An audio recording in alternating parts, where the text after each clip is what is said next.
Chapter 4. Sleepyhead. I squeeze Robin's hands again and again. "Robin, wake up! You have to wake up!" I whimper. Her eyelids don't even flicker. Robin is out cold. Lottie frowns. Her fault. She should have been more careful. I can't help but agree. "What's going on?" Jonah asks, chewing his bottom lip. "Why is she asleep? Where are we?" I keep hand squeezing as I answer.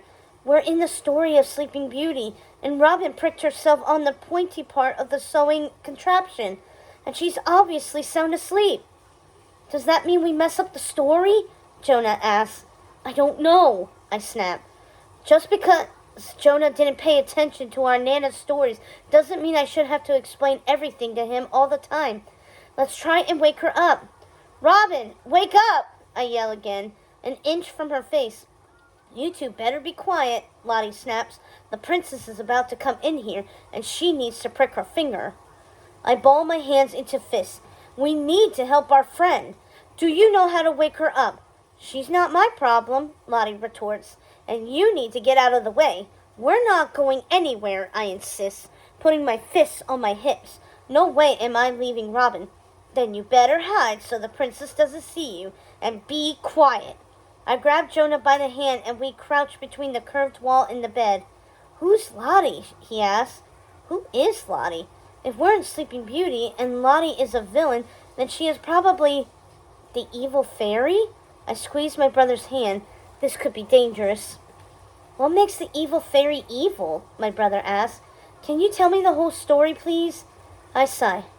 "Okay, a king and queen were having trouble having a baby. But eventually, a princess was born. They invited 12 fairies to a party to celebrate her birth.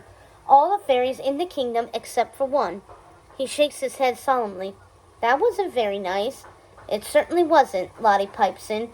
"In fact, it's extremely rude and hurtful." Jonah nods in agreement. "At school, you can't just leave one kid off your birthday list. You have to invite the whole class." Lottie squares her shoulders. "That is a very good rule." "They didn't invite her because they had only 12 sets of gold plates instead of 13, I say.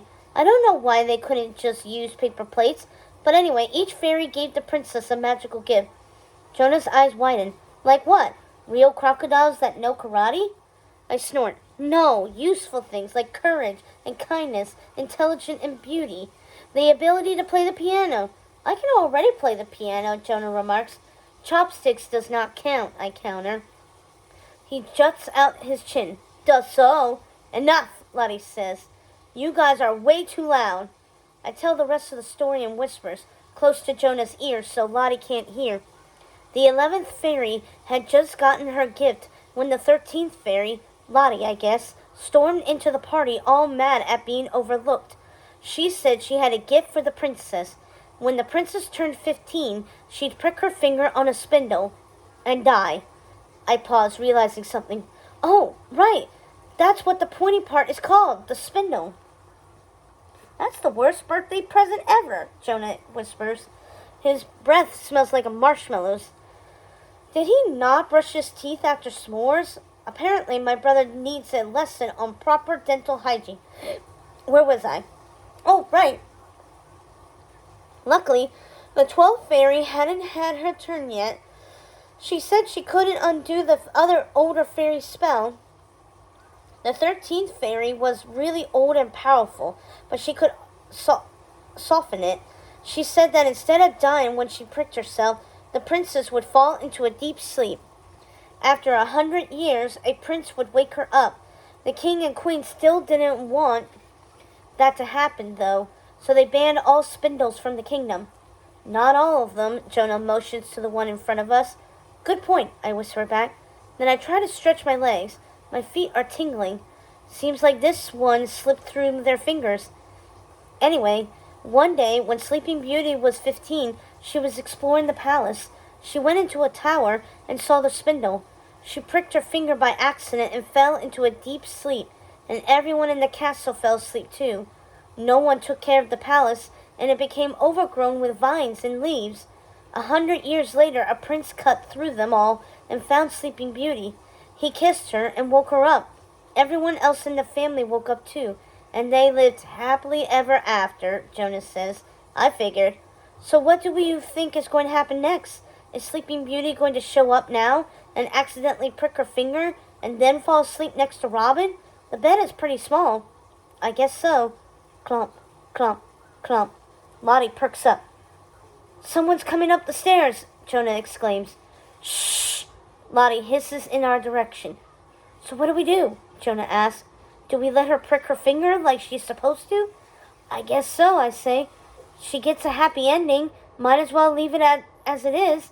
Clump, clump, clump. Jonah and I both duck. The door is thrown open and a teenage girl bursts into the room.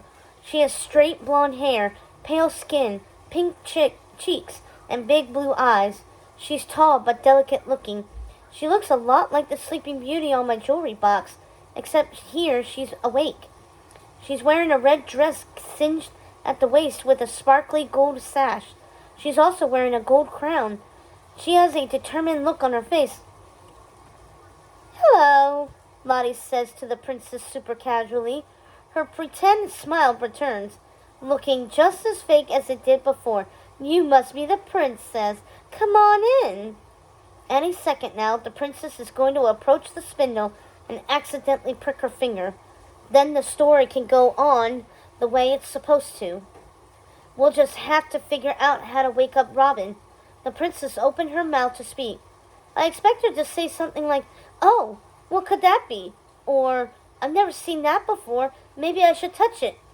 But instead she says, finally, a spindle. Huh? Lottie mutters. I am thinking the same thing. Sleeping Beauty ignores Lottie. She rushes right to the sewing contraption and stops short an inch away. Future life, future prince, here I come, she says dreamily, reaching her hand out toward the spindle. What does she mean? She wants to touch the spindle on purpose? She wants to prick her finger? Ouch! She cries as the needle pierces her skin. A speck of blood pops up on her finger. Here we go.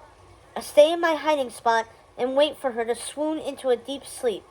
Then we could get back to the task at hand, waking Robin. I continue waiting, and wait some more. Sleeping Beauty just stands there. She is not falling asleep. She is not even yawning. Uh-oh. I know what this means. We messed up another fairy tale.